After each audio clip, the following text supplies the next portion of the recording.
Hey, it's White Boy Chris. If the Pat Downs ever made you laugh, then join our Patreon and support us. Get bonus content, a t-shirt, or an autographed copy of Rabbit, Miss Pat's autobiography. Visit MissPatComedy.com for the link to the Patreon, and while you're there, join our Facebook group. Welcome to another episode of the Pat Down. We here in my basement, and I gotta thank my fan, Aaron. Thank you for hanging that fucking door at my girlfriend's house. You did a great job. You thought I was going to not thank you? I appreciate the fuck out of you. I'm sorry I couldn't get to meet you. But we talking about all kind of shit. We talking about Donald Trump, race, just people. Listen, don't cut the shit off. It's interesting. It's funny. Dion gonna drop that black knowledge. Chris gonna do that Ku Klux Klan shit. Oh, go fuck yourself, Miss Pat. Is that how you do it, Dion? Yes. You can suck my dick from the Stand back. up for your rights. Yeah. We'll be right back after the music. You better get up, get out, and tune in to this podcast. This Pat spit the truth, spit the real fact. Nothing but the ugly, classy at the same time. Pat got the flavor, these are not your same lines. That's the politics, she been on the real grind. It could be pretty but ugly at the same time. Just tune in, put your lock on the spin down. Ain't no need for the wait and turn it up now. What you talking about? Is it real though? And cut the game, you get no play like Nintendo. You wasted time, turn it up, nothing but the ugly. Straight off the top, everything she say, you know it's funny. Full blast, this a taste of the future. Listen on your iPhone, on your desktop computer. Share it, tweet it, ain't no way to beat it. Nothing but the ugly, turn it up and gon' repeat it. So what do y'all think of nobody showing up to the Trump rally? First of all, I gotta say this. I had no idea what the fuck K-pop was. You and a bunch of other black people. And so when they kept putting up all these Asian people, I'm like, what the fuck is going on? Are they selling hair? What the fuck is going on? Why are these Asian people dancing and rapping and shit? And so Gary Reynolds had to explain to me what K-pop was. But the one who caught my attention, which catch everybody black attention, was the black people that was there. Mm-hmm. It wasn't many of them. And, you know, I don't have a problem with you support what you support. Believe what you want us to believe. But a lot of time I know when you fuck with a racist, they'll send you home as a nigger. So when you fuck with a racist, Can you explain that? When please? you fuck with an undercover racist, they will send you home as a nigger. What's her name? Who was all up Trump ass from that TV show? Amberosa. She was fucking with a racist, and you sent her home as a nigger. But let me say this. So. God damn, I forgot what I was gonna say. I just, he cares so much about the size of his crowd, and he always brags about it, and they were bragging for weeks about 1 million tickets sold, and I was like, man, that's a big sign. Like, that's a lot of data and because the tickets don't matter, it's the data that you can then fundraise off of. But what they did is they accidentally screwed up all of their data operation. So almost all of their data now that they've spent years working on building is all messed up. Why? Because it all goes into like one pot, and so it's like a complicated data thing. But they fucked him up way more than just embarrassing him one day. Like it was. I love watching the K-pop kids. The K-pop kids, like Donald Trump. I'll always laugh when he trolls. They added all those fake names to the real names. Exactly, they have to. They can't parse all that out. No, because you don't know who's real and who's fake. Yep. So whatever you send out, the K-pop kids get it too. Yes. Oh my! It's like returning gonorrhea. Yes. Wait, what? You already said yes to it, first of all. So you got to accept the return gonorrhea. Oh my God! Gonorrhea what? Gonorrhea. Oh my God! Yeah, my socialist friend is like, I'm getting so many text messages from Donald Trump, but it was worth it. Yeah, they fucked him up good, and it's fun. 'Cause I always laugh when he trolls people. So to watch him get trolled in such an excellent way was so funny. I had no idea what was going on. He sold 6,000 tickets. There were 7,000 for a Nickelback concert the year before. Like nobody showed up to this rally. They had 6,000. He sold 6,000. those tickets. Yeah, well, they give them away free. Yeah. Well, man, only 7,000 people went to see Nickelback. Yeah. At that big ass arena. Mm-hmm. I thought I saw the Nickelback concert sold out. Did it? That's what I heard. That's what I heard too.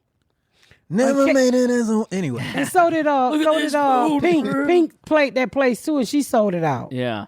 Wow. So it was. I was laughing. Did you see when he got off the plane? Yeah. He looked defeated. Death of a salesman. He had originally wanted to do the rally Outside. on Juneteenth, right? And then they were like, "Don't do that." And Right. then a black what do you call it? Secret Service was like, "Yo, this is what Juneteenth is," and he explained it to him. So Trump originally wanted to move it to Thursday. He didn't want to do it on Saturday because he was like, Saturday's a void for television ratings. Like it just sucks. People don't watch TV on Saturday. So he's like, I want to do it on Thursday.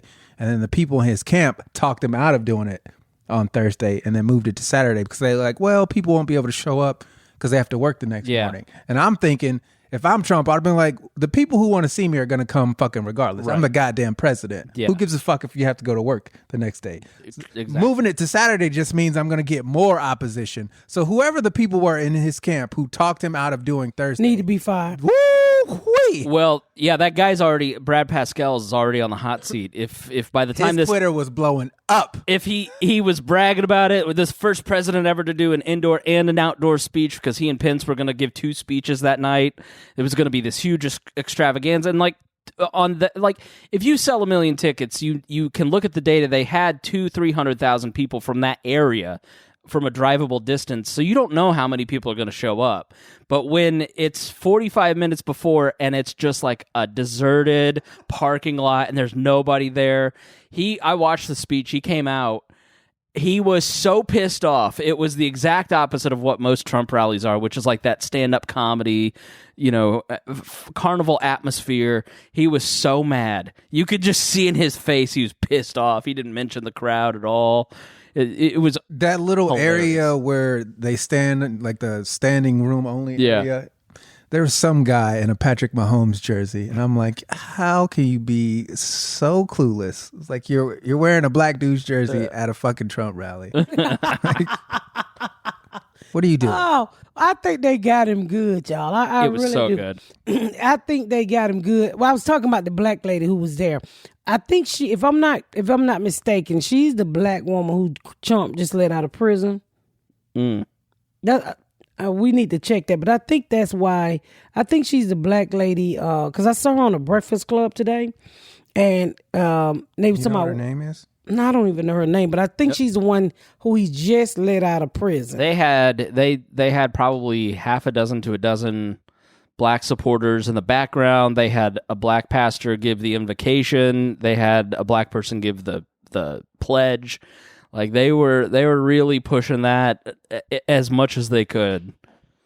I know. I don't know why Trump tries so hard to reach the black community. Because we don't fuck with him and he know it. Yeah. Well, and the lady who was on the Breakfast Club this morning, I can't think of her name. You see her name? She made some good points about the Democratic Party, where they just want us to give them our votes.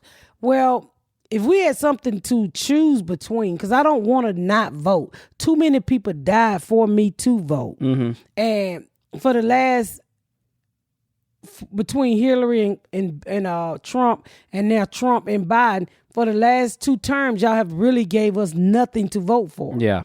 I mean, with Obama and with Bush, who did Obama run against? Romney and McCain. Romney, and McCain, you kind of had something. Even me as a Democrat, I kind of like some of the stuff that not McCain, what's the other one name? Romney was talking about. Yeah. I came really close to voting for Romney. Mm-hmm. I really did. So I kind of felt like I had a choice there. I mean, I didn't vote. My first vote was Bill Clinton, and I've been voting Democrat ever since. But this is the first time where you almost feel like you're forced to vote for this person because this other person is such a piece of shit. I think everybody views 2020 in the presidential election as like that's when I talk to my Republican friends. They all look at it as self-protection. Like, I don't think there's anybody except like the hardcore MAGA people that are excited to vote in this presidential election. I've never seen anything like it in my life. Like, everybody looks at it like I have to defend myself with my vote because the other side is so insane. I think that's like across the board when I talk to people. Yeah, I mean, both sides. I mean, if we had somebody else there to vote for that was Republican, because I'm not a big fan of Biden. I mean, he sucks. He don't suck really harder than what Yeah. than Trump do. He is. They're both suck on the same coin. So Biden is suck tails, Trump is suck heads. Like they fucking Tells suck. you to win. So, I mean, but I do wish we did have something better. If I had a better candidate, if what's the old man name? Who they just keep kicking out every time he get a little lead, they kick him right out. Bernie Sanders. If he was in it, I would feel a lot better with my vote. Uh-huh. I think anybody would buy him because I almost felt like they just gave him the nominee. But it's so They bad. did give him the nominee. They That's did give him the literally what nominee. happened. He was But last it and then is he was so- first. And we were like, what? It is so bad with Trump that as a black person, as most black people, 99% of us, we just won't even fucking stop to listen to him. Yeah. Because he's so racist, he's so ugly, and the shit he say to people. I mean, it's like it's Biden? never his fault. No, I'm talking about Trump. Oh, okay. It's never his. He have no respect for nobody. Here's the thing that there's two Trumps, Mm-hmm. right? There's Trumps when he's on Twitter, which is who he really is. Yeah. And then there's Trumps at his rallies and on TV, the scripted Trump. Right. Like, if you listen to Twitter Trump, you know exactly how he feels about everybody in this country. Yeah. There's no mistake. You can't be confused. You can't be, they always say, well, he was just kidding. He don't be kidding on Twitter. Whatever he tweets out is what he fucking means in his heart. That is the real shit. And then when you get him on TV, that's all the edited shit that all his advisors say, we'll do it this way. And It's the system. yeah. Yeah. No, I heard that Stephen King had some. Is that his name? His son-in-law? Oh, Jared. No, Kushner? Stephen Smith. What's a creepy ass son-in-law name who married to Ivana? Jared Kushner. Jared. What the fuck? He look like a Stephen King looking motherfucker. Stephen King hates Donald Trump. I know, but I heard that he had some leaked emails talking about white nationals. He just being straight racist in the Republican I Party. think you're talking about Stephen Miller. Miller. I know Yes. his name was Stephen something. God damn it. So, all right, what Donald Trump is doing, a lot of it is intentional, and people are going to think that I'm crazy, but this is straight out of the alt-right playbook, of which Stephen Miller is a part of. Stephen Miller is a guy who worked for the Alabama senator who became the attorney general, who's running again, the little guy that looks like the keyboard. Jeff Sessions. Yes, Jeff Sessions. And he's the architect of all of the anti-immigration policy. That was his big thing. He's the one who has like all these he was in white nationalist forums, leaked emails with him saying racist stuff. And he's your typical alt-right guy. If you don't know what that is, watch the documentary on Netflix. It's really good. But what Donald Trump's team does is they schedule a rally on Juneteenth in Tulsa, Oklahoma, which to people in Plainfield, where I grew up, that are white, that means nothing. But to the two of you, it means everything. They are reducing trans protections and reducing gay adoptions during Pride Month. He's quoting segregationists from the 60s. He's using Nazi symbols in his campaign to fight against Antifa. Like, none of these things to the majority of the country mean anything, but it inflames and pisses off the people who have the full context of what's happening. And then when the groups go, that's outrageous, everybody else, especially Trump supporters, go, you're overreacting, it's not that, what are you talking about, Juneteenth in Tulsa? And then that online fight, everybody gets into a fight, everybody walks away mad, everybody gets more emotional, everybody gets pissed off, and they sit back and laugh that they've trolled the entire country. And so he's using alt-right tactics to inflame minorities in this country to get his supporters to view a culture war that's taking place while he stands up and goes, there are leftists in this country. He's creating a new Red Scare, like in 1917, or the House, or in the 50s with the communists, or infiltrating Hollywood. Or Muslims are going to get you in 2003. What he's doing is typical of what reactionary politics is about. They subtly create this division over here and inflame all these tensions, and then he stands up and goes, if you don't vote for me, leftists are going to invade your Applebee's and going to take over, and I'm the only one that can protect you, and I'm strong, and I'm going to have law and order, and then everybody goes, oh, he's the only one who can, Joe Biden can't handle it, he's weak, he's hiding in his basement, and it's all bullshit that he's creating, all of this drama, and then overemphasizing stuff that like. And Stephen Miller's the architect of all of it because he's an alt-right troll. But that's the thing. For the majority of people, it's not a big deal. Right. The dog whistling, it's not a big deal. But when you're getting dog whistled at, it is a big deal. Yeah. And so when you minimize the, Let's take a break. Okay. All right. What was I saying? I don't know. We were talking about the dog whistling. Yes. Yeah. And what I don't understand is how people who can't hear the dog whistle get tricked by the dog whistler. They don't understand why the people who hear the dog whistle are so upset. And it's like the silent majority that all the things the dog whistle's talking about, how these people are going to take everything, and like the changing of America is coming. Yeah. What I don't understand is why people are fighting because when you break down what you're really fighting for, the people on the left are asking that for everybody. That's all they're asking for. They want freedom of religion for everybody, not just Christians.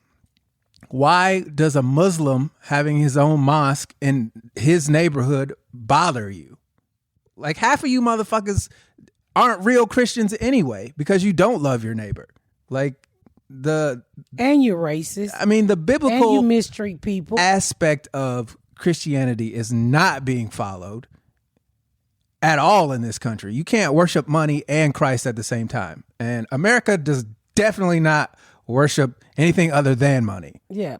It's not even close. It is so hard to believe that you're a Christian, but you say your president a Christian, but you ain't never seen this nigga in church. He held a Bible upside down. It said Bible. I don't even think it said Bible. What do Bible say upside down? It's some reporter called out. Some reporter called out and goes, "Is that your Bible?" It's a Bible. It's literally what he said. He says 2 Corinthians. Nobody says that. Who goes to church? Nobody says 2 Corinthians. That's what I don't understand. I said, when you ask people who support Donald Trump, which that's your right, but you ask them, you say, well, would you want your husband to talk to you the way he talked to women? Those women reporters, he talked to them like shit, and the men's too. Would you want anybody talking to you like that? See, that's what happened. People don't put themselves in other people's position. If you was out there doing your job, whether they thought you was fake news or not, you're doing your job. Would you want somebody to treat you the way he treat people? And I never see a reason why he should treat somebody the way he do. If you're gonna lie, just lie, dude. But lie with respect. lie. I'm being honest. Lie with respect. You ain't. I know you're being honest, but what? Lie with respect. You don't have to call nobody. No. Did you bring he told that Chinese lady, did you bring the flu over here, Chinaman? I said, God damn. He called it the Kung Flu at the rally. He the did. Other day. And I think the point she's trying to make is you don't have to do that. You don't have That's to. not necessary. All you do is you to me you flame a racist base. When you saying something like the Kung Flu, that's like if now let's be honest. White people are known to have lice. Lice, yes. If we walk around and call y'all hair roach head, that wouldn't be nice.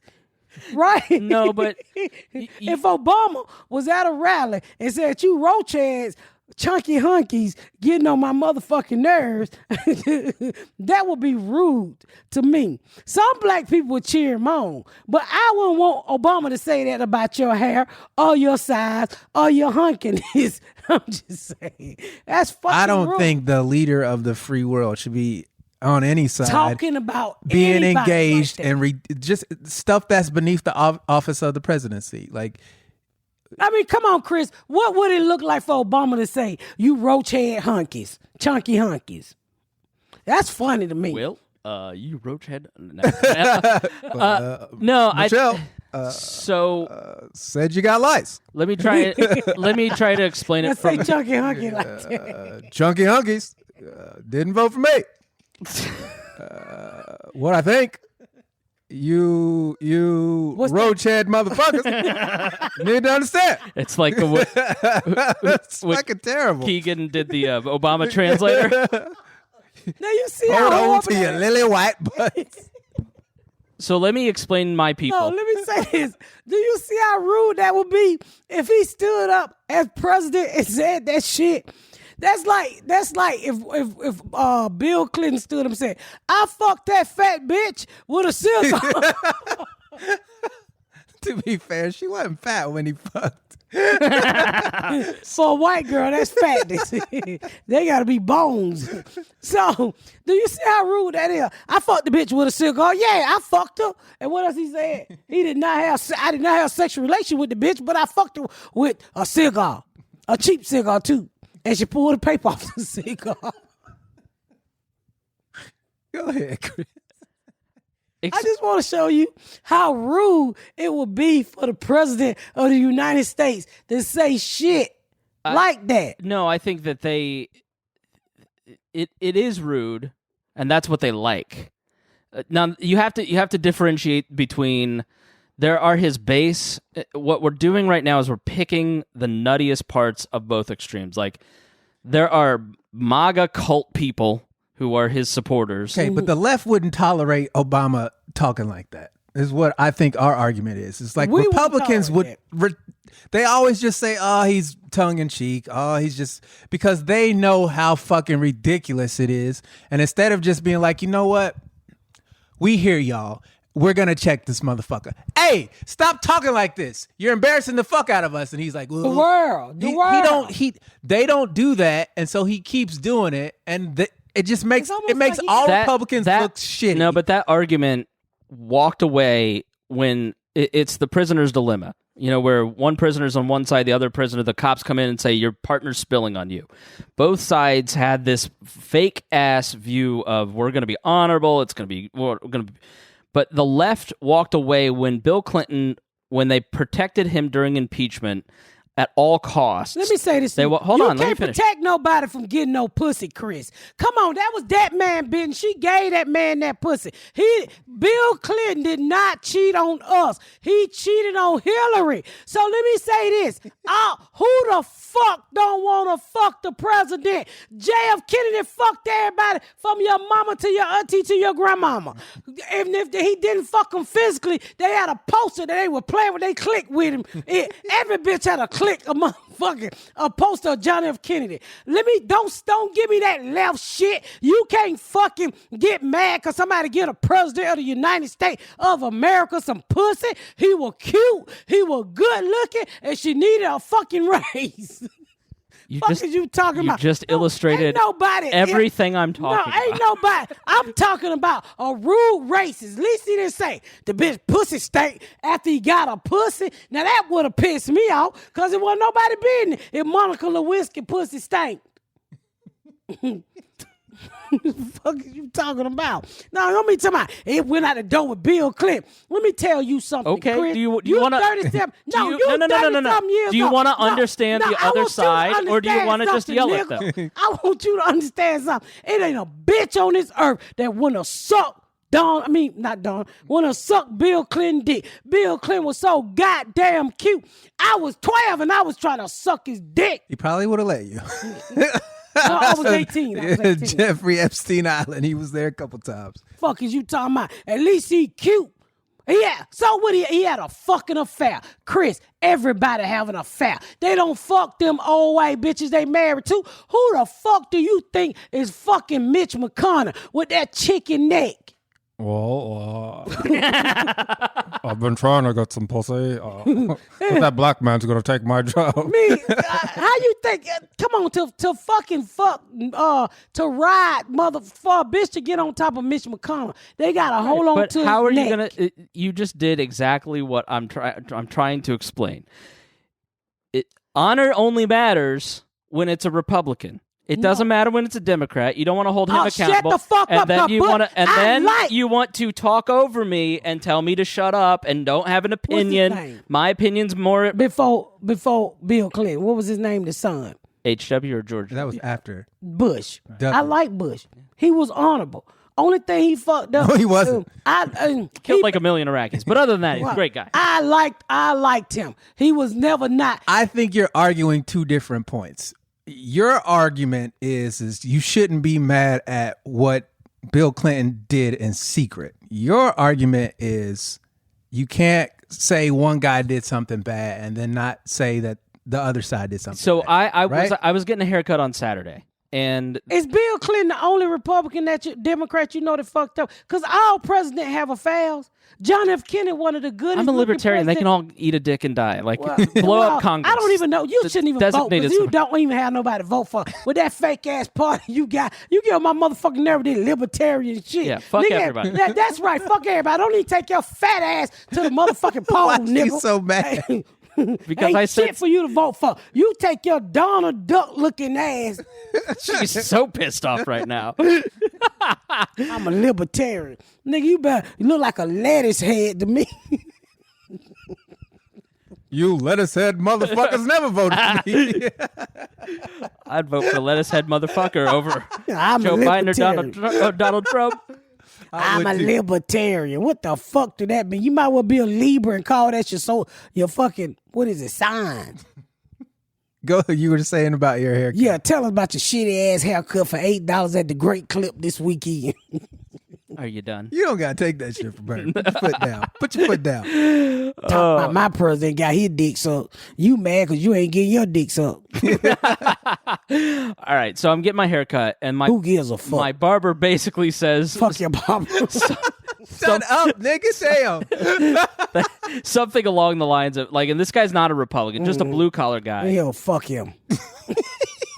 She not gonna stop, so just keep going. And he basically says, Eat me. We need to take a break. let's take a break. We already took a goddamn break. No, we're taking a second so you can No. compose yourself, readjust your wig. No, finish telling us what the fuck you talking about with this old pussy ass barber. Turn the fan on, cool your titties off. All right, so he basically says something along the lines. He's like, listen, I don't like the guy, but I just was off work for 2 weeks. The second they finally got around to my unemployment, I was denied because I had to go back to work. They reopened my store.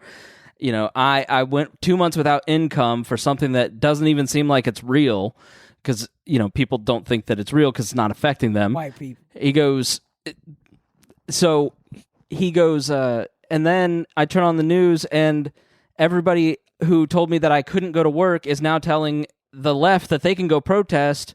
And I'm sitting here going, why couldn't I go to work and make money when those people can go and protest? But then when my people started to stand up for me, they were made, you know, it's like that. Ain't that nobody told no white that person that they couldn't go protest. Ain't nobody, can't nobody tell you Please. you can protest. The whole Donald Trump Tulsa rally is all about how he's spreading COVID. And then NBC News, literally within 5 minutes, posts a story saying how. Here's But the. that's a Hold on. no Hold on. event. But I'm That's trying. a Hold on. I'm not done yet. Ain't nobody told them people to go protest. Hold on. Donald Trump got a building and said, "Y'all niggas, let's go on the I inside." get that. I get that distinction. Ain't, don't you dare compare protesting to a fucking Donald Trump rally. So you tell your white ass Great Clip barber he telling the motherfucking lie on the east side. Let me say this to you, nigga. Donald Trump was trying to put 20,000 people in a closed-in building. No motherfucking 6 seats apart. A protest is outside, and ain't nobody told him a killing us is what made the protest come on. I Stopping understand. George Floyd nuts out on his throat is what caused the fucking protest. Get it. You act like niggas just go protest. Let's go protest today. We only protest when you kill us. I'm not saying I believe this. I'm telling you what he was saying. Well, okay? give me his phone number so I can express all this anger and this back up and this fucking hot I flashes get it, at but him. he's angry too. Fuck him. That's exactly the problem. Is that your attitude is fuck him, I'm not going to listen to him, I'm going to tell him he's a piece of shit, I ain't and telling his nobody opinion he a doesn't piece of matter. shit. You said That hypocrisy is what drives... But it's not hypocrisy. His Oh, argument. he trying to use fast words. his- Like, I don't know. no. I ain't got no iPhone, and I can't figure out what hypocrisies mean. The arguments are not the The same. same. You So saying why did the country shut down for 2 weeks? Because you cannot mandate people's health.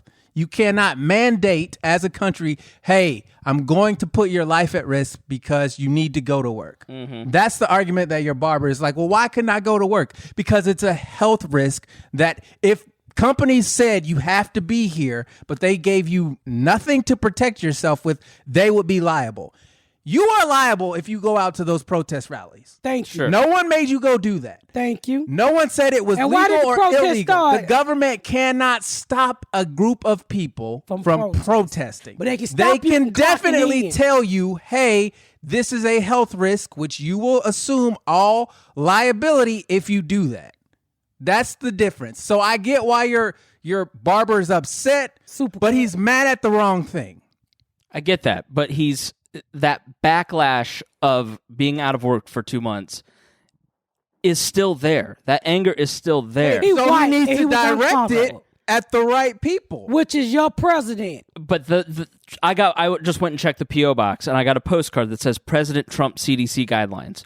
We intellectually know that Donald Trump is the one that really pushed the shutdowns, right? He's the one who pushed the governors to shut down. We understand that intellectually, but you have a bunch of right-wing talk radio show hosts and a president and all the grifters that come along with him like Candace Owens that push a worldview. They step up and they go, that hypocrisy is outrageous and they're out to get you and I'm the only one standing in between you. That's why they feel the way that they do. And doubling down has not solved that problem. Trying to have a conversation like we have here. So listening to grifters has caused the is that what you're saying? The grifters cause the problem, right? Because they only get one set of what can a information. grifter do if you don't listen to them? Not a fucking thing. Exactly. So who's responsible for that? The grifter's going to sell you bullshit. It's your job not to purchase it. That's your responsibility. How can a person on the other side see right through a grifter's bullshit, but you fall for it? Explain that. You both have the same amount of information. Right. So you chose to get grifted because you, for whatever reason in your heart, felt that the other side was wrong. And you can flip it the other way if you're on the right wing and, the same thing. It goes both sides. It's on the individual to listen to both sides. And before you make a decision, do all the research that you can from every news site that you can. Not just Fox News, not just CNN, not just MSNBC. Not just social media. Not just stay the fuck off Facebook if that's where you get your news from. Seriously, stop. The shit is so fake on Facebook. Like, you have to. Hold on for a second. Shut the fuck up. Yeah. Shut up. Part of why I'm able to. This podcast is a huge part, and the audience that I have access to, it allows me to see a different perspective. It gives you experience. It gives me that diversity increases my ability to see other. I can see I clearly. tell people all the time how Black Panther-fied you have came. It's true. It scares me. When you gain experience, you gain knowledge of things you weren't aware of before. And he wasn't that's aware the of problem. shit. That's the problem with people who just go to the fucking news just go to the media for their news. Like, you have to speak to someone who has an experience that isn't written about in the paper. Let me break that down for you. So what he's saying is, you just can't get your hair cut at Supercut. You got to go to the hood and get your hair cut and get your car broken into and robbed to get the experience from all people. I got a box cut once. It wasn't that good. No, I think. But my point back to you guys and to our audience is think about how you approach that person who is a Trump supporter. And are you coming because? And I'm not saying you two, but not Dion at least. That like I have a lot of Trump supporters that I like. I don't know what you talking about. I say what I gotta say and keep moving. That's your right. There's a difference between being blatantly racist and a bias that is just deeply ingrained that people are not aware of. To who? So the non-racist hold on, or the racist, or when you approach somebody immediately and saying you're a racist. As a lot of my left-leaning Facebook friends just make declarative statements of, like, it doesn't work because that person just goes right back into their identity instead of what we're doing here, which is having a conversation in a safe place. Who is that on? It's on both sides. No, it's if I give you information to make your life better and you retreat because you don't like the way it feels, that's on you. No. There is a way to communicate information, Dion. What difference does it make? However you feel about the information is irrelevant. Is it true or is it not true? That's my biggest. That's why the change has taken so long, because people are more concerned about their feelings than the actual information they need to hear. If you do something that's racist or even racist adjacent and someone tells you about that and your first response is I don't want to do this anymore. This is just it's not fair that you're calling me a racist. Like, motherfucker, well, you did the thing. You did the thing. Whether you're conscious of it or not, that's the breakdown that you need to accept. People have been telling people for years how racist, how deep, how much racism affects literally everything that goes on in this country. And then when you bring it up to somebody, you're just like, oh, well, I don't like the way you told me that because it made me feel bad. Motherfucker, I've been living that my whole life. Why would I take the time to placate your feelings when you haven't given a shit about mine for 400 years? Chris, That doesn't make any sense. Praise Jesus. You were saying how the white people need the subtle approach. And my argument was it doesn't fucking matter what the approach is because black people didn't get the subtle approach to America. We just got thrust into it. And if you're really wanting to listen and change, if you really believe that racism is a problem, it shouldn't matter if they come in guns blazing or if they come in, reading Rainbow style.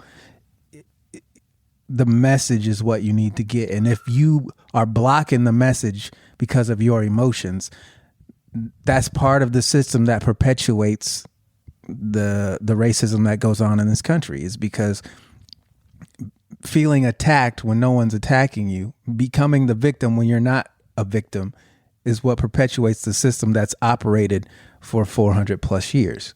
Right. And so I say this to everybody who's listening. If you're having conversations with people and them hearing it for the first time shuts them down, then you need to check them on that. You need to check them on that. If you shut down because you don't like the way the message was told instead of what the message says, that's your problem. You're not looking at the solution. You're looking at them. Oh, I don't like the way you said it to me. You should. It's the same thing we were talking about Donald Trump. He could get his message across if he wasn't saying it the way he says it. Mm-hmm. And because he says it the way he says it, he belittles the office. He ostracizes all these people. Whereas if he was smoother, like Obama was, he could reach a lot. He would get much more credit if he let that bully bullshit go. Because everybody knows you're not tough. Everybody knows you can't fight. Everybody knows you have small hands. Everybody knows your dick's little. Crowd size very small. Yeah, everybody knows that. Like the lies that he beefs up, it's provable. Like we can go check that. I guess what I would ask the two of you is when you look at the change in me over the past year and a half, what approach did you have in talking to me? We didn't let you run. We didn't let you run. Mm-hmm. That was so many times you was uncomfortable and you was pink and, I knew in your eyes that you wanted to quit. But it also was... That was just because I was getting yelled at. You think it's yelling. We just call it talking.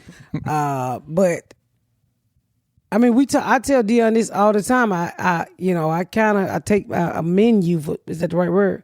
For staying. Commend you for staying. I said amend. I don't know what the fuck they mean. I don't know what the fuck I'm talking about. I commend you for staying because so many times I've started conversation with white people. I wasn't even yelling and they just don't want to believe. I don't want to hear that because you don't want to hear the truth. Think about it like this, Chris. Why is there so many black movies made and white people don't take the time to go see it?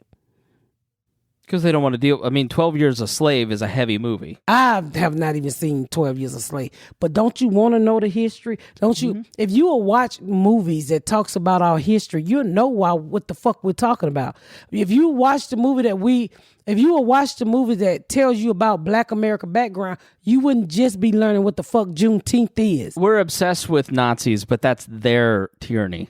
We don't want to talk about our tyranny because that's uncomfortable. Yeah, I would say from my end, and I guess what I'm trying to express is that trust was built, and we didn't just talk about that. There was a connection on a larger set of values and other conversations about other things.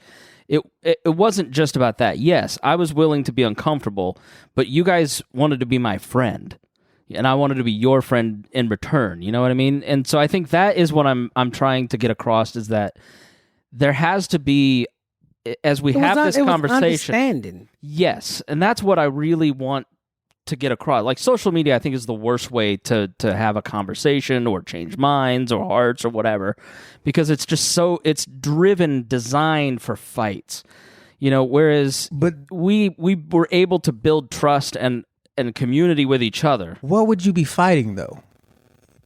You see what I'm saying? Like from your perspective, your pushback was from a lack of experience and understanding. Mm-hmm. And so everything we were giving to you was to help you gain experience and gain understanding. The only pushback is an emotional one. Once you get past the way you feel about what you're hearing, and you start reading it and you start learning it, you're like, oh, these people don't hate me. They don't hate system. They're upset about what's continuously happening. And so when people say, why don't you just get over it? Because you can't get over something that keeps you don't just get over cancer. It's not like you wake up one day and be like, whew, glad I got over that. Yeah. Like it's coming back. It's a continuous thing. And so every microaggression that happens, and then someone with zero experience dealing with that microaggression tells a person who's dealt with it for years, you need to get over it. You need to get over it, because I don't see it, because it doesn't happen to me. I don't know anybody who's racist.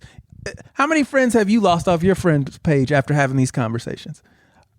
I've lost a bunch of friends who have made the conscious choice to be all lives matter regardless, because they don't want to invest the time and energy and emotion into figuring out what it means, what that dog whistle is. Mm-hmm. You know, they just hear something and then they run with it. They don't do any research. They don't.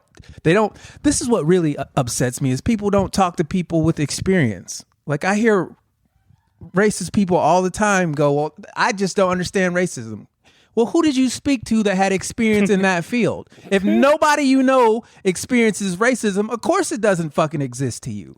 But when someone who does deal with racism and has stories of racism tell you, hey, this is a thing that happens and it's affected people for years, you dismiss that because I've never seen it. I got a greater example. Chris, it's like if you go to suck a titty and one is missing. But had you sucked the titty before that was missing, you were, where the fuck is your titty at? You were like, oh, baby, I know, just rub cocoa butter on that one and suck that one. You mentioned the word code switching. Can you explain that to people? Yeah, it's what black people... How did you hear that? I didn't hear nothing about no fucking code switch. We were talking about while you were on the Passing gas. She's been farting so bad. And she's next to the heater. Yeah. Code switching is what... It's the way black people move through a white world. It's what we do to make white people feel comfortable with our blackness. Yeah. So instead of being like, yo, what up, dog? It's, hey, Jim, how you doing? I'll what up, dog, with Miss Pat. I'll, hey, Chris, how are you? Mm-hmm. Just because we don't want to make you feel uncomfortable. It's what non-white people do when they go into white space, is they switch up who they are. They put on the "We Are All America" cloak. Mm-hmm. Right. And that is the biggest issue that this country has. Not me. I don't go in and I say, hey, how you doing? No, and I think your courage to do that and be yourself, yeah, it pisses some people off, but I think more people like appreciate that about you. Like, I think it's funny when you call me. Do I code switch? No. I think it's funny when you call me the N-word. Like, I joke that it makes me uncomfortable, but it makes me laugh every single time. You know, like... I'm the same person. I'm not going to bow down. I am me, and that's all I know is me. I'm not going to say, how you doing, Sarah? I don't think she went to school long enough to learn how to code switch. Yeah. All I know that's something they teach you in high school. Is how to all code I know switch. about is switches, which your black mama beat your ass with. And there wasn't no code with them switches. That's all I got to say. Does somebody teach it to you, or is it something that's just ingrained? It's the same conversation that black parents have with their kids about how to interact with police. You know, white people don't have those. You put your hands on the steering wheel. It's the things you have to do in order to keep white people comfortable. Yeah. And that's taught not only in school, but it's taught at home. It's taught at work. You can't wear your natural hair because it makes you look unprofessional. Natural hair, dreadlocks. So many people have sued because of dreadlocks. They don't want to see you. You know, I was in Dayton, Ohio, and there's a girl on the news there. And I was doing that little club Wiley, me and you. And the news reporter came out. Black girl, pretty, had on a wig.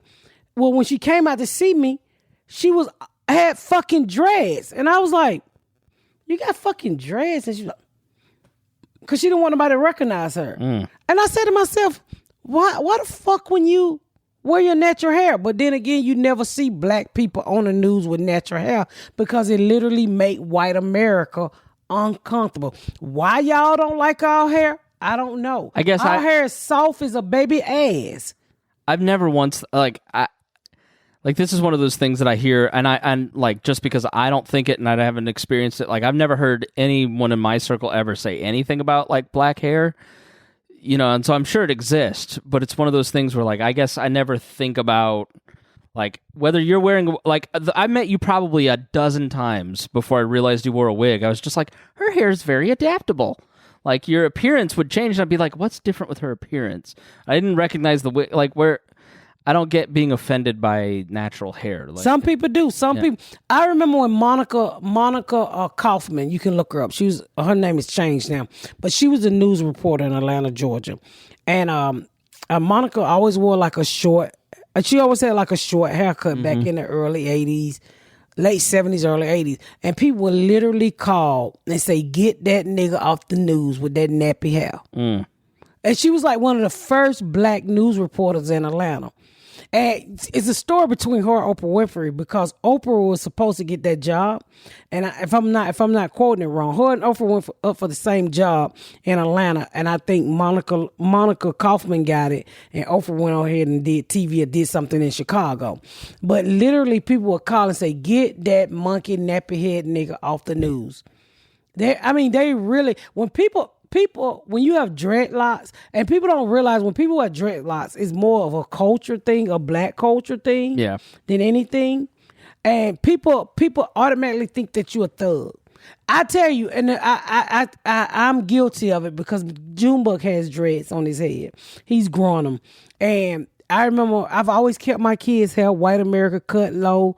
The way they say your kids are supposed to look to fit in. And when Juma got about 18 and he's grown and he wanted to grow. And I was like, don't put that stupid shit on your head. And he was like, why? I said, because my thing is people going to automatically think that Juma was stupid. They's going to automatically think he was dumb. And the police was going to think he was a weedhead, which he turned out to be a weedhead anyway.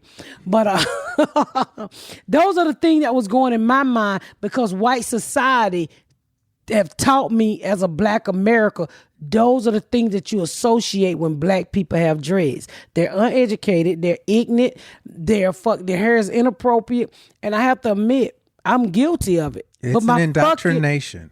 My son look good with them fucking dreads on his head. It cover up that egg ass head forehead.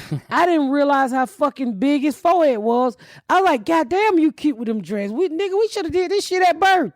Yeah, I think what I've talked to a lot of white friends over the last 2 to 3 weeks about is like I was always surprised at how racist people were over the last few years. Like when I would talk to Southern girls, like friends in Georgia that live in Georgia or Alabama, and they're like in their 20s, and they're like, I have specific questions that I ask guys to see if they're racist. And I'm like, what? Why? Because everybody's really racist. I'm like, what? Like I say it to you all the time. I'm like, why would they say that? Where like something like that. I think the thing that I've heard from friends the most over the last like 2 or 3 weeks is I can't believe how racist my dad is. I can't believe like there's a changing of consciousness in my friend circle going, whoa, I didn't realize like all of a sudden, why do you need that Confederate statue? Why is this a problem? Like, holy shit, I didn't realize how racist things were. And it's the point black people make when we walk by a Confederate statue, it's like when you see that statue standing there, you know the fucking history of a Confederate statue. They say, nigga, we still got control. Mm-hmm. But it's like people, the point we always try to make is black America, you don't see no motherfucking statues over there where the Jews was at, right? You don't see Hitler. Do they celebrate Hitler like that? No, it's illegal. Yeah. It's illegal. So if we went through damn near the same thing, I mean, some of us was burned and hung also. Why the fuck in America do you think it's right to have these statues on these college campuses where you come to all neighborhood to recruit all kids to make your football and basketball team and all the other shit better? Because we are better. We are better athletic. We are better people. So why? I mean, to want to take my child down to Alabama when you know how fucking race, you got this fucking Confederate monument standing here. But me as a black parent supposed to think that my child is fucking gonna be safe. Yeah. I mean, you saying we're racist when I walk into a campus and see some bullshit like that. You literally saying we're still fucking racist. In Selma, Alabama in 2000, there's a great podcast called White Lies. Selma, Alabama, they elected their first black mayor, and within weeks, someone erected a Nathan Bedford Forrest statue, who was the first imperial wizard of the Klan. That was 2000. Like, I was graduating high school. You know, Put up his statue? They did. Like, but even here in Indianapolis, we had one statue here in Indianapolis. It's in Garfield Park. I go there all the time. I go there a couple times a week. And I had seen it. You know, it's like this big marker of Confederate soldiers that died at a prison camp here in town. I didn't think anything of it, right? Because it's just like, that's sort of weird. Like, we're a Union state. Why would that exist? And so when the mayor took it down last week, I went and spent a couple hours researching the history. Well, it was put up by Klansmen, and in the 1920s, it was moved to Garfield Park to the entrance as a sign. You know, I went last week, and there were 5 black families in the park and me, and I'm sitting there going, that monument probably never meant anything to me every time I walked by it, but they don't have to walk by it anymore. Like, why do we need to preserve that history? Because it doesn't mean shit to me, but it means everything to those families. It don't mean, first of all, they wasn't even around back in those days. You know what gets me when people are like, my grandfather fought in the Confederate. I'm like, first of all, bitch, you can't love nothing you didn't know. So you didn't know your grandfather. So what the fuck are you talking about? Let's stop saying who fought in the motherfucking war and be fucking honest. Bitch, you're racist. You want something to tie you to that. Because if I had an uncle that was running right here killing white bitches, I ain't gonna claim that nigga. I'm not gonna claim that motherfucker. The pride aspect of your heritage, I don't get. Why are you proud? Like, the Southern heritage is just full of fucking hate and misery and losing. Everything you think that it stands for, that you're glorifying, is negative. Separating from the Union is a negative thing. Owning people is a negative thing. The Confederate flag is a negative thing. You can love your great-great-great-great-great-grandfather. You can love him, but you can't be proud of him. Because there was nothing great about, if he was alive today, he would get his ass whooped constantly. Let's do it that way. If we brought you back to life and you talked the way you talked back then, would you get your ass whooped, or would we be like, I love this guy? You're right. That's how we know if you're a good dude or not. If righteousness stands the test of time. Yeah. That's all you need to know. Are they on the right side of history? If your great-great-grandfather was like, why are you letting these niggers run around free? Fuck him. It's that simple. Who cares he's your grandfather? I mean, it's like that young girl who recorded her parents, secretly recorded her parents. This kid was literally being raised racist to me. Just listen to her, question her. You saw the video? Mm-mm. She was questioning her parents on Black America, how the daddy said, I work in the ghetto, they're not shit. What did the daddy say? He goes, I work with them. All they want to do is live in poverty. I'm about to pull up the... Yeah, so this kid was probably 15 years old, and she secretly recorded. I don't know if she secretly recorded, but the shit that she was spilling out at her parents, I'm looking at the video, kind of heartbroken. You know, like, this child is probably underage. She can't go nowhere, but she got her own fucking... No. Can you shut your mouth for a minute? No. Because I actually work in the ghetto. I see the people. Do you know why they're in that position? I see these people. Do you understand the systematic and historical reason for why they're in that position? They don't care. all they want to do is be ghetto. No. Yes, there's some that don't, and there's good people. No. And then most of them just want to suck off the system or do something bad like drugs or gangs. And that's all they have been oppressed. They have not been given the same opportunities you have had. They do, and there's plenty of black people. No, they don't, Dad. And you not recognizing that as an issue is the reason why it's still continuing today. I see them all over. There's all kinds of stuff. But see, So she goes on and on. But the thing And that gets me when you say they, I mean, you Right. never hear white people talk about white trash. You always want to say black people is sucking out the system. You know, we poor and we're in the ghetto. Well, white people got ghettos too. They just call trailer fucking park. You never talk about the people that look like you that sucks off the system, where it's way more people on welfare than it is than black people. People like her daddy is the problem we have in this fucking country. Because it's bad people in every fucking situation. It's lazy people in every race. It's bad people in every race. Why are you just gonna group all of us? When he said that, I said to myself, nigga, I know I make more money than you do. And that fucks with me as a black person. Like, I had this conversation with one of my neighbors here in my neighborhood, and we was talking about the whole protest thing, and I really like this person. I won't say who it is.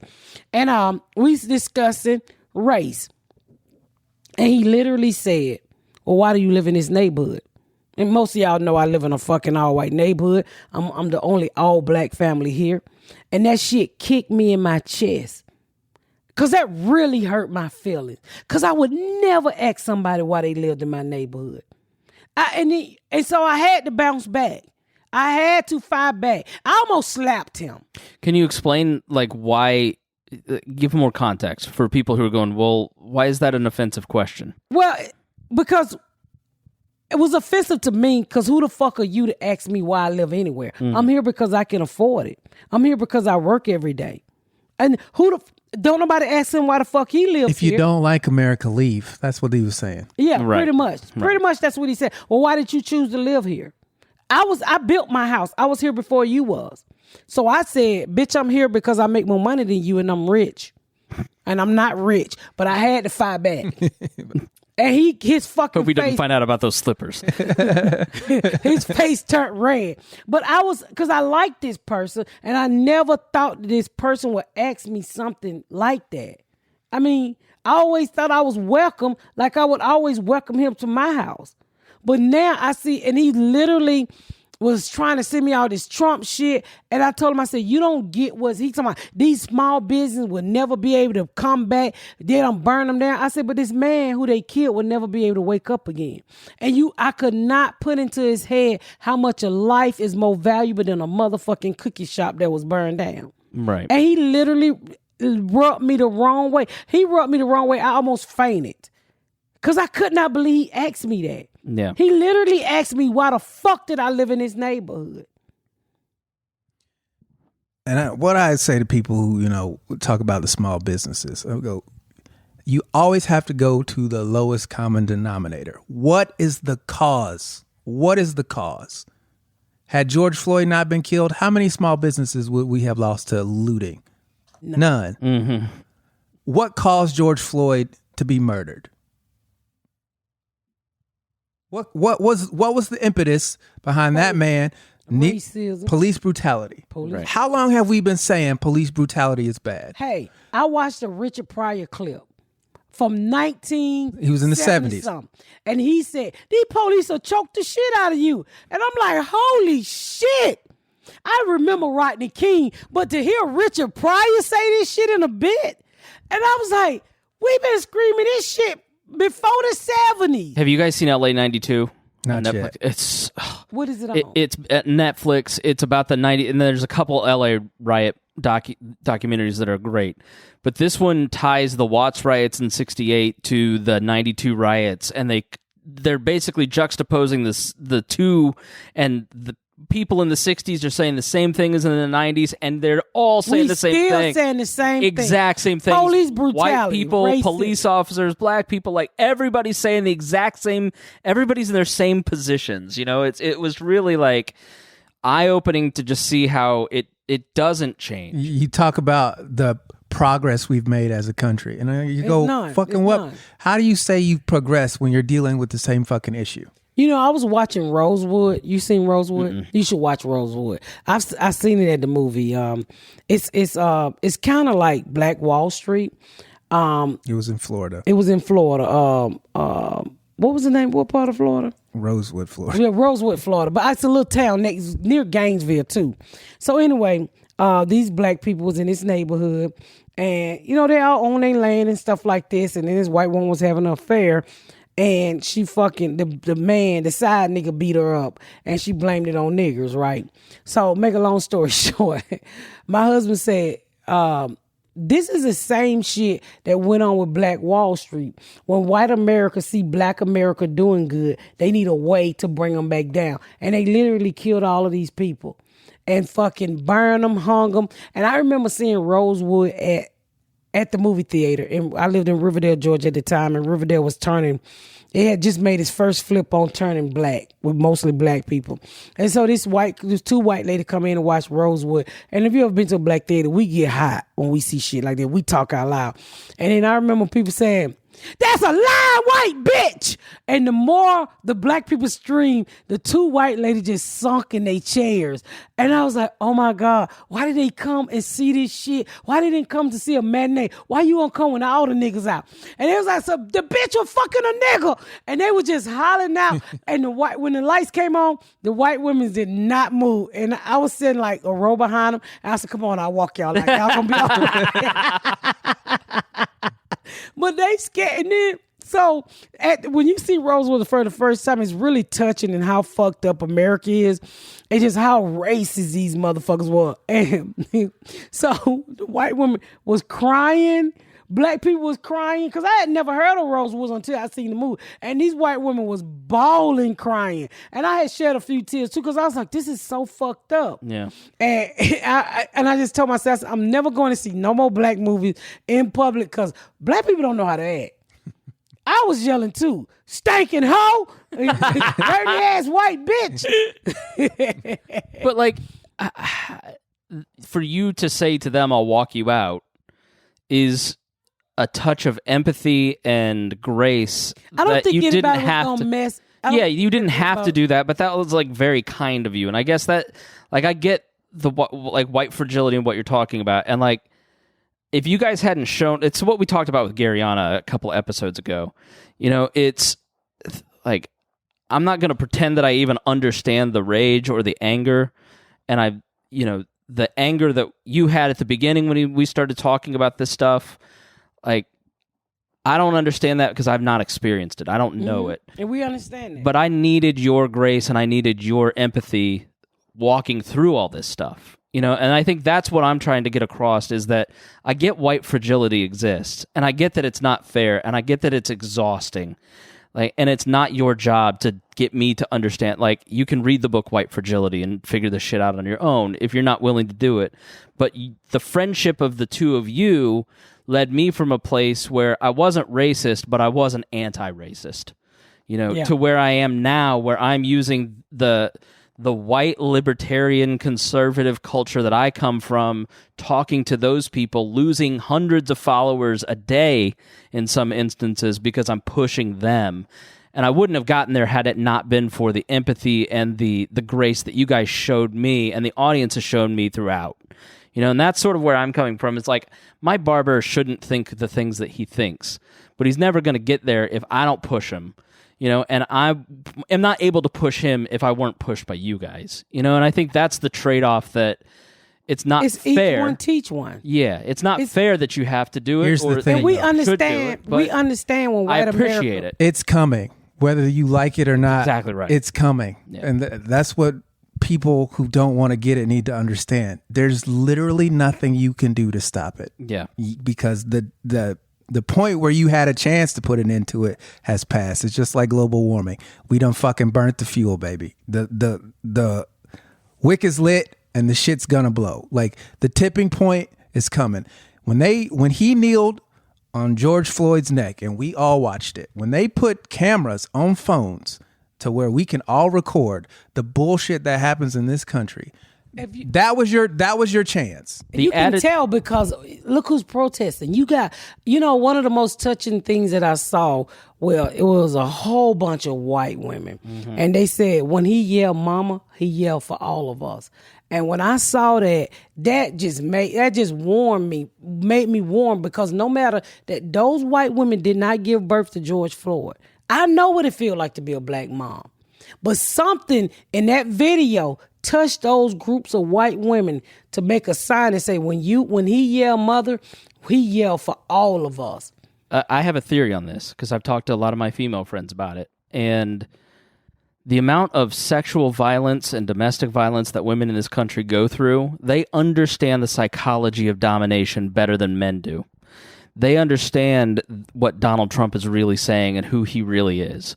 They understand what that cop is really like. And when they tried to go get help from the police, they were denied. You talk to any female friend who's been through domestic violence and tried to get help, it is Derek Chauvin time and time again. And so when the George Floyd video comes out, they go, fuck that. That guy's lying, and I'm on their side.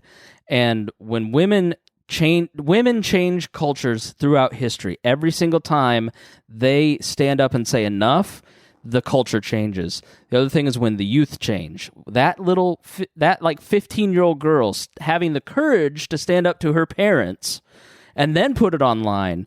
The Vietnam War ended because protesters went back to talk to their parents and said, this is a fucked up war and you got to stop supporting it. And they then put the pressure on Nixon to actually get out of Vietnam. And so you're right. The politics of domination is over. There is no coming back, and you have a choice. If you're a white Christian Protestant male coming from a place of privilege, I have every ability to choose to just vote for Donald Trump, lessen the amount of competition that I can have economically, keep those Mexicans out of this country. You can choose that path, but you're on the wrong side of history. You're going to lose. You've already lost. You just need to admit that empathy and nonviolent, peaceful solutions are the future. And there's no fight. Like, the harder you fight, the worse it's going to get for everybody. Yeah. It's did over. You see the man with his kids? Somebody had put like a mirror in the road that said Black Lives Matter. He went out there with paint and painted over it. I mean, that's just, to me, teacher. You want to say all lives matter, but then nothing changed. Yeah. Nothing literally changed. I mean, if you're going to say all lives matter, why don't I feel comfortable as a parent letting my black children go out into this fucked up world? Why don't I have the same comfort as you do? All lives don't matter. Just your fucking white life matters. And for me sitting there watching this man with these kids, these 4 people, I don't even know if they was kids. It was 4 adults. They could have been teenagers with him. Paint black over Black Lives Matter. I said, you got to be a hateful motherfucker to do something like that. You really have to be those words bother you to the core that made you go and buy paint, get out of your shitty ass car in the middle of the street and paint over Black Lives Matter. I seen a post that said, nobody said all lives didn't matter. We just telling you Black Lives Matter because it's the life that you act like you don't give a fuck about. This is what I've heard is people say, what happened to George Floyd was terrible. And I agree, but I don't like the way they're doing it. And I'm like, well, if that's how you feel, you had how much time to do it any other fucking way that you wanted to get done? He wasn't the first one. But you didn't move. You didn't get off your ass. You didn't get off your ass. You just said that was terrible. And then you went back to living the life you live. And if you're one of those people, I really, really, really want you to understand this. You're the reason why progress isn't happening. You're responsible because you're blocking the flow. That what about this? What about that? Well, how come this? If you're asking these bullshit questions that have nothing to do with the change that is coming, if you're not doing the things that you need to do to get the answers that you keep asking, if you're not willing to go get the experience that you're lacking, if you just expect somebody to tell you, well, how come Black Lives Matter is a thing, but not all lives matter? If you ask that question and you have done nothing to go get the answer for yourself, you're part of the fucking problem because you're just asking questions. You don't really want an answer. Yeah. Anytime there's a political argument with but in it, disregard everything that came before the but. Like those people are not hearing you because if you hear the truth, if you understand the truth, you have a responsibility to do something about it if you understand the problem. And so that's what the whataboutism is about. They don't want to hear that, well, I don't think that Mexican children were being sleeping in their own filth on the border. That's a lie. The media just made that up because once you hear about it, you might actually have to treat that little child like they're a human being and do something about it. And that's the problem that I have with a lot of what goes on. Fake news. Like I just remember my neighbor said, he said, well, am I wrong if I only want to worry about me and my family? I said, but you say you're a Christian and God say they should love their neighbors. The Bible say that. You should love that neighbor. I said, so if you next door to me and you only give a fuck about yourself, or you in my neighborhood and you only give a fuck about yourself, then you're not a true Christian. I was literally standing in my yard one day. I was standing, because we got to wrap up. We don't went too long. I was standing in my yard one day doing rocks, and I think I told this story before. And a sheriff car pulled up. And he got out the car, and I'm like, what the fuck this motherfucker want? Anybody got no wants? We just moved here. And he's like, hey, howdy, I'm your neighbor. And, where you get your rocks from? I was like, oh, he's nice. My other white neighbor, a couple of those down, panicked. Ran up here and said, leave my motherfucking black neighbors alone. They ain't did a motherfucking thing. What the fuck? Y'all said, what the fuck is wrong with this man? He went off on the sheriff. And the sheriff was like, dude, calm down. I just want to know where they get the rocks from. He was like, oh, he ain't fucking with y'all? I said, I think you fucking with him. And I always remember him from that. I think we had just had a killing, like a couple days before, of black people. Somebody black had just got killed by the police or something. And I don't know if he had been watching the news, but he literally fucking flipped. And every time I see him now, he wants to give me a hug and he wants me to know he get it. He don't really have a conversation about race with me. He always waving. If I'm outside, he want a hug. And I was like, what the fuck is in this dude? I mean, he really cared. I mean, the sheriff was my neighbor too. I didn't know him, but he literally had a question. But for my other neighbor to jump out of the car and literally panic because they saw a white person in uniform talking to black people, you got to ask yourself, where the fuck are we in times? It's a good question. Where are you in your position of this race stuff? Where are you? Are you the guy that's asking, well, what about this? What about Chicago? Are you researching why Chicago's the way it is? Or are you just asking the question to argue? Because if you're not researching why Chicago is the way it is, if you're not willing to do the work, then you need to understand and accept the fact that you're one of the racist people. Like, if that's all you have to offer to the conversation is, what about this? What about this? And you haven't done any research to the question you keep asking. People keep presenting you with their experience, and you say, well, what about this? It's like, we had a conversation with a fan. I won't say his name, but fuck that guy. Yeah, he was fucking piece of shit. I mean, he just kept going on. And I blocked the shit out of him, Chris. I just said, you could talk to Chris or Dion, but I'm not gonna get through to you. You got your mind made up. Strangely didn't talk to me. Oh, he said you would answer him back. I said, because Chris is not going to fucking entertain this bullshit with you. No. Chris ain't going to entertain you. He was like, he literally ran off all of these black people that was killed. And Breonna Taylor and George Floyd is the only two killings he could agree with. So when he said that kind of rubbed me the wrong way. And I just said, you're not for me. I'm not going to tolerate. I don't give a fuck if I piss you off and you leave. Because where you leave, somebody else will come along and appreciate my style of comedy and our podcast just as more. I'm not begging you to stay.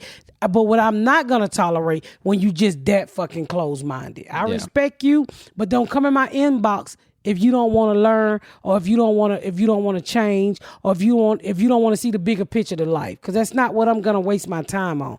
Fuck you. And I tell them, suck my dick from my neck.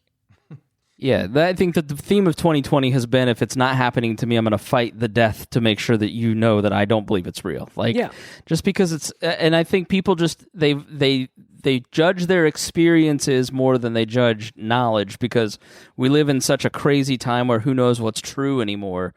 But like, the totality of the killings is not a metric to this guy. But it's just the circumstances of the ones he's willing to. That's the problem, and that's what people are saying. Let me tell you what he said about the one that just happened in Atlanta. The killing that just happened in Atlanta. Brooks. Yeah. Rayshard Brooks. Actually, Quisha does his cousin hair. So he said, he was like, well, he took his taser. See, if you would have read and just not listened to the fucking shit that you heard, that taser went off on the ground with them. So once you deploy a taser, you can't redo a taser. And a cop would know that. Yeah, a cop would know that. So even though he turned around with the taser and the light was on, you know that the taser went off on the ground. So there was no way that he could have, you was in danger. The most he could have did is hit you in your fucking forehead with it. But also, he was like, well, he turned around with a taser, he should have been shot. Let me say this to you. If that man was white, they were taking him home. The man was willing to walk. He was not driving. He did fall asleep in the drive-thru. But as a police officer who's supposed to care about the citizen and protect us, why wouldn't you do the right thing? And then your life will still be intact. All you had to do, he said his sister lived at the street, fucking let him walk up the street. Or say, man, you know what, man, you drunk. Let me drop you off. And let me get these keys to somebody's safe.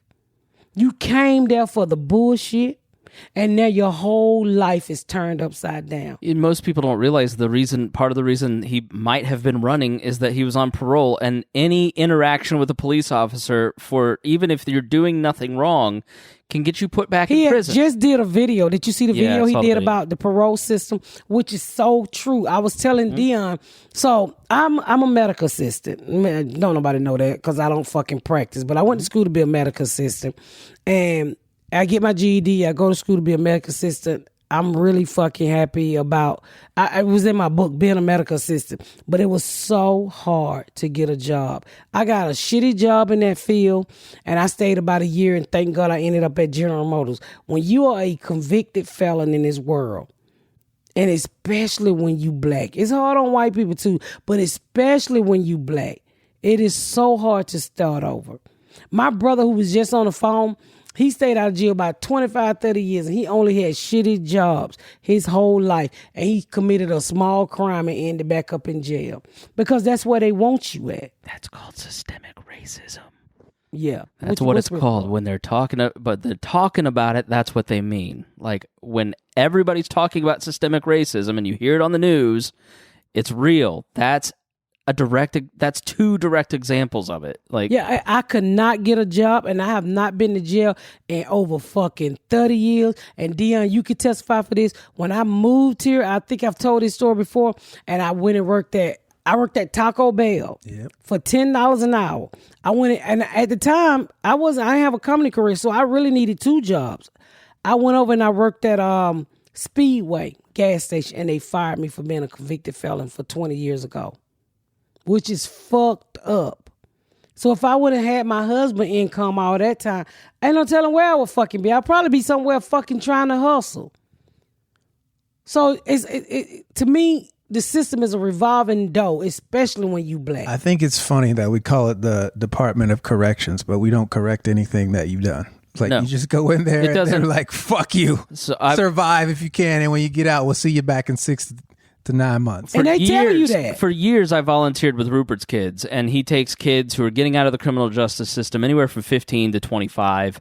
And he's worked in inner city Indianapolis. He's working in Shelbyville right now with a poor white population. And what you find is that you put a bracelet on them, an ankle bracelet on them for $150 a week, plus all the court fees, all the cost of parole, all that. Well, they're criminals. They need to pay, and then they need... Well, what do you do when you've got a 17-year-old kid that's just been busted for weed, who comes from an unstable family life that is living in poverty, and now you've taken an additional $150 a week. You've put that stress on the family. They probably can't afford it. He can't get a job. So what happens? they return back to the way that they made money before, and then they get popped for a more serious crime. And Because that's what they need. and then they go spend more time with professional criminals who teach them their craft and then they get out, and then they just keep. It's a warehousing. It's a constant cycle. It's the convict lease system. Yep. Which is what they do. They privatize prisons. They charge the state to keep the prisons full. They criminalize dumb shit we don't need to criminalize. You get caught for it. They send you to jail. And now the state's making money off your body. Yep. That's all. The system is fucked. And when you start to research it, you're going to understand why people are saying that we need to change the system of America, because it doesn't work for everybody. And if you are an American and you think that America works for everybody if you just work hard, you're a fool. That bootstrap shit ain't real. It's never been real. You get one or two people who can pull themselves out of the ghetto, and everything happens in the right way. People don't even pull themselves out of the ghetto. Exactly. I got out of the ghetto. You meet people somebody like you. who helps. Everybody needs help. And the reason why people need help is because the system is designed to keep you where you are. Especially when you black. There's a great documentary called The House I Live In, and David Simon, who did Homicide, said it's just a systemic warehousing of the bottom 10% of our economic population, because they don't want to open up society to that population and have competition. They demonize you for coming from the life that you live and do no choice of your own. You're born into a spot. Everybody's born into where they're born into. And so your job is to ascend the ranks, right? Well, how do you ascend the ranks if you're born in the way Miss Pat's born in? Yeah. She got to have a lot of help, and she got to get lucky because she got shot twice. Right? So you had to survive gun wounds and meet Miss Troop. Every piece of shit man trying to molest her. Exactly. You know what I'm saying? So she I was saying, don't leave the booty diggers out. so she had to dodge. Don't leave out the booty. She had to dodge all that trauma Yeah.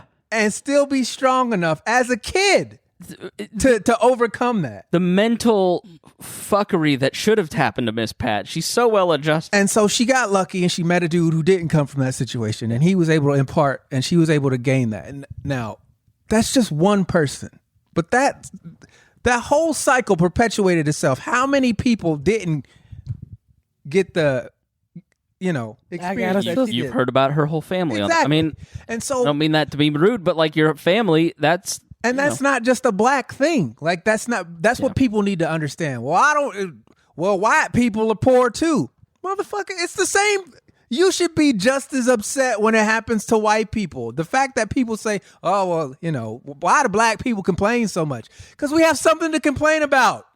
Like, if you're white and you're struggling, you should be fucking complaining. You should be. And people should hear you.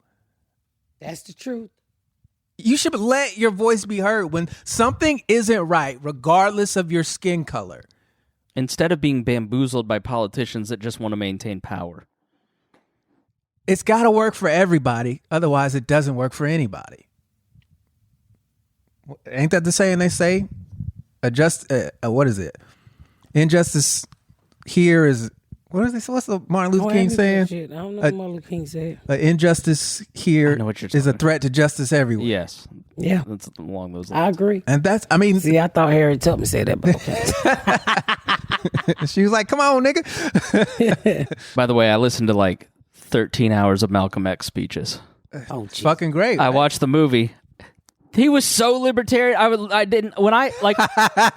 You always talk about like you don't know your history. When what I was taught about Martin Luther King was that he was the hero and that Malcolm X was the villain by any means necessary. Who taught you that? Plainfield High School. Exactly. Motherfuckers who hated him. Right. And Malcolm X was a violent revolutionary. But then when you listen to everything he says, there wasn't one thing I disagreed with. And when you hear the people asking the questions, you just go, what? Like, you hear like these old white reporters who are the liberal elite in New York going, well, why don't they do blah, blah, and you're just like, what? But, when you go and listen to the Ballot or the Bullet speech, go listen to it. He wasn't violent. He was saying we need to protect ourselves. We can't count on anybody else. We need to invest in our own community. Don't take that bushel of money and let it leave the community. It really, you see the gaps and the holes in the history that you've been taught, and part of that is because we chose not to pay attention. One more time. Repeat the name of that speech. So, The Ballad or the Bullet by Malcolm y'all X. should go listen to that. It's really, really great. It's an eye-opening. And that's what this podcast is all about. You know, we're not here to fucking beat you down for your way of thinking. We just, hey, we all want to be on the same fucking playing field. We just want to understand one another. We want to have, I've always said from the beginning, this is a podcast where we're going to have uncomfortable conversation. We're going to make fun of shit. I'm going to cuss you out, Chris. I'm going to say fuck Dion several times. But in the end, it's love. Yep. And that's what this podcast is all about. And I got to go eat. And I got shit. So that's the end of this. Thank y'all so much for tuning in to another episode of The Pat Down. Make sure you check out my website at MissPatComedy.com for all of my social media, my tour dates, my book. Make sure you spread the word about my podcast. Please rate and review. Please rate and review and share. Thank y'all so much, y'all. I've been Miss Pat.